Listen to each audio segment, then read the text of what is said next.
Bonjour, alors petit résumé des 12 coups de midi d'aujourd'hui. Alors, Jean-Luc Reichmann est arrivé en nous parlant des municipales. Le pauvre, comme l'émission a été enregistrée il y a à peu près 15 jours, il pouvait pas savoir que on est en pleine pandémie, que tous les magasins sont fermés. Je vous dis pas, s'il y en a qui connaissent les marchés aux puces de Saint-Ouen, tout est fermé. On a l'impression d'être un jour de semaine. Il y a très peu de voitures dans Paris. Moi, ce matin, j'étais en vélo, c'était super rigolo. Je zigzaguais dans les rues de la capitale sans qu'il y ait de problème. Bon, il y avait que les marchés qui étaient ouverts et puis les supermarchés. Donc voilà quoi. Et puis bon, le truc qui est assez rigolo, c'est que les bureaux de tabac sont ouverts. Donc c'est-à-dire qu'on peut continuer à fumer, mais, mais on peut plus aller chez le coiffeur. Alors sinon, eh bien, le maître de midi avait deux doigts et Jean-Luc Reichmann avait un pouce. Alors au coup d'envoi, la première question. Comment appelait-on le droit qui avantageait l'enfant aîné dans l'héritage des familles nobles et qui a été aboli en 1849? Donc, bon, je vais rien dire, mais il y a eu une question sur le droit d'aînesse il n'y a pas très longtemps. Donc voilà, donc c'était le droit d'aînesse. Ensuite, eh bien, vous aviez Badia du Sud qui a eu cette question. Que doit faire un hôtelier pour se dédouaner du vol des effets personnels d'un client dans une chambre? Donc c'était y placer un coffre. J'ai oublié de dire qu'elle a eu droit à son petit bisou, hein, donc voilà.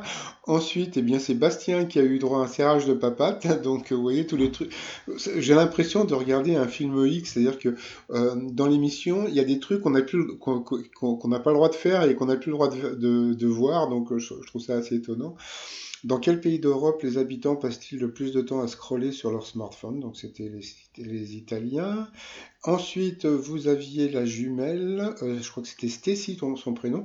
Alors, donc elle était avec sa jumelle, je trouve qu'elle lui ressemble pas, mais bon, passons. Donc elle était sûrement jumelle de date de naissance, mais physiquement pas trop, mais bon, c'est pas très grave. Pour quel dispositif de puériculture la Britannique Emma Reed a-t-elle déposé un brevet en 1922? Donc c'était une cage à bébés. Donc il paraît que dans les années 30, eh bien, on suspendait les bébés dans le vide pour leur faire prendre l'air. C'était con avant, mais bon, why not? Alors, dans quel art Farinelli s'illustra-t-il? Donc bien sûr, c'était le chant, puisque c'était un castrat. Donc je vous dis pas ce que ça veut dire. Quel empereur romain aurait inspiré le personnage du cruel Geoffroy Barenton dans la série Game of Thrones? Donc c'était Caligula. Donc je veux pas dire, mais là le maître de midi le savait. Donc bravo.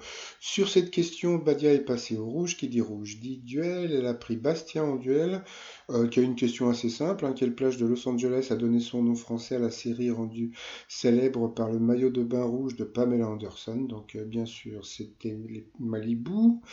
Donc ensuite, eh bien, Bastien, Eric et Stacy se sont retrouvés donc au coup par coup. Stacy d'abord est passée à l'orange, après ça a été Bastien. Après donc il y a eu une question assez rigolote. Ils ont parlé d'Agnès Buzyn. Donc je sais pas, j'ai trouvé que ça faisait un petit peu pub gratos pour les élections à Paris, mais bon passons. Et puis après c'est encore Rebastien qui est passé donc à l'orange donc au rouge. Qui dit rouge dit duel. Il a pris Stacy en duel, qui a une question qui n'était pas évidente si on ne connaît pas les asas, les nini, les animaux. Chez quelle espèce de cervidés le mâle et la femelle portent-elles tous les deux des bois? Donc je crois que c'était le renne. Donc bon, franchement, moi j'aurais même pas pu répondre à cette question. Ensuite, eh bien, Bastien et Eric se sont retrouvés en coup fatal. Et puis, comme d'habitude, le maître de midi qui est imbattable sur les coups fataux. Eh bien, voilà, donc il a gagné, il a eu droit à son serrage de papate qu'on devrait plus voir. Et puis alors ensuite, par rapport au coup de maître, quel bâtiment abrite l'hôtel de ville de Toulouse depuis plus d'un 8 siècles? Bien sûr, c'était le Capitole. Ensuite, quelle technique permet à Whitney Houston de faire une tournée mondiale post-mortem, donc hologramme? Il paraît que c'est moche. Ensuite, que fait un cuisinier qui limonne un poisson? Je vous l'ai dit, à chaque fois qu'il y a une question sur la bouffe, à chaque fois il perd. Donc ça, j'en ai parlé je sais pas, il y a 3 4 mois, je vous avais dit que si un jour il est éliminé, ça serait sur une question de bouffe, parce que là aussi, donc voilà, je crois que c'était Il l'écaille, mais bon, franchement, pour connaître ce terme. Et puis ensuite, quel est le nouveau jeu présenté par Olivier Mine dans un parc d'attractions? et s'inspirant de Fort Boyard, donc c'était Boyardland. Alors là, je me marre parce que Jean-Luc Reichmann a dit, ah oui, en plus, il a cartonné ce jeu. C'est pas vrai, il a pas marché, hein, puisque bon, tout le monde s'est un peu foutu de sa gueule parce que l'atmosphère du jeu était vraiment, c'était très sombre, on voyait rien et tout, et ça a vraiment pas cartonné.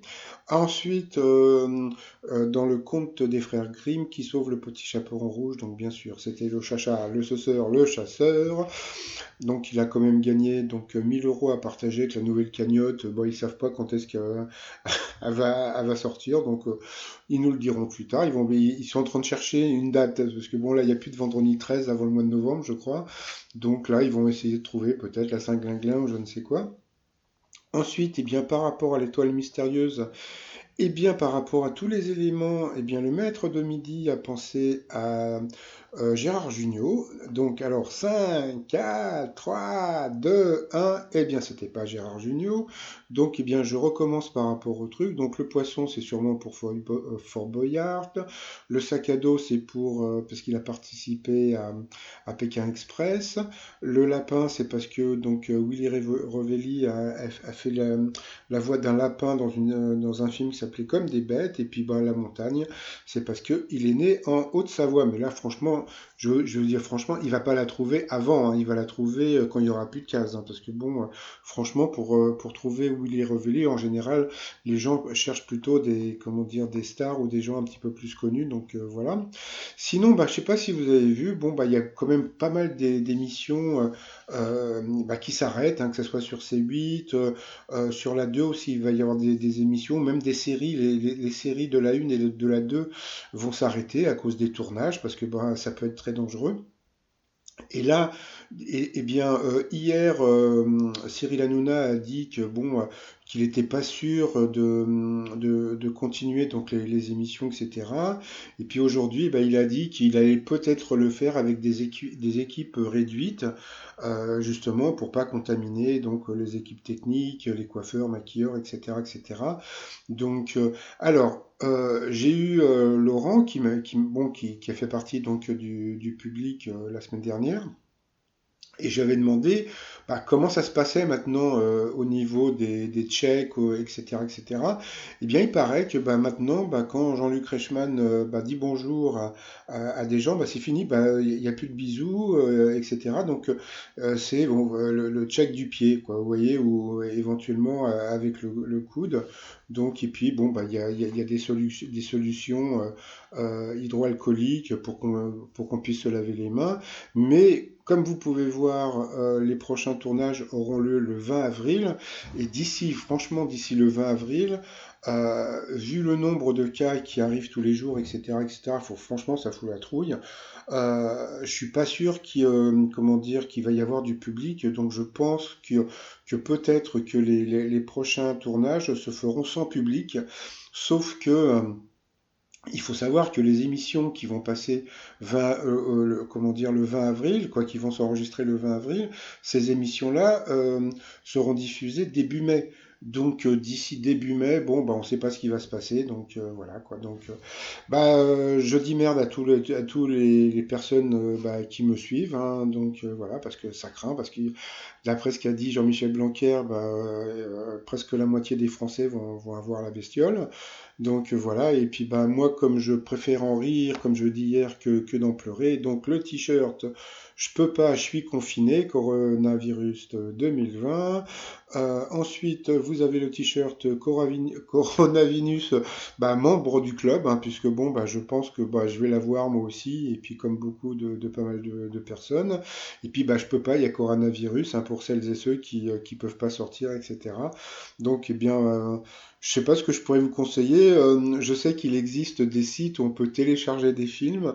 Donc, je crois qu'il y a un site qui s'appelle C'est pas bien. Donc, voilà, en allant en prenant le truc BitTorrent, vous pouvez voir des films, etc. Mais peut-être que j'en parlerai un autre jour, etc., etc. Et puis, bah, sinon, bah, je vous souhaite une bonne journée et puis, bah, bon courage et puis voilà quoi. Puis lavez-vous les mains, etc., etc., etc. Voilà, et puis bah encore désolé encore pour hier, pour la vidéo, il y a, comment dire, où il n'y avait pas le son. Allez, passez une bonne journée et puis n'oubliez pas de vous laver les mains, bye bye.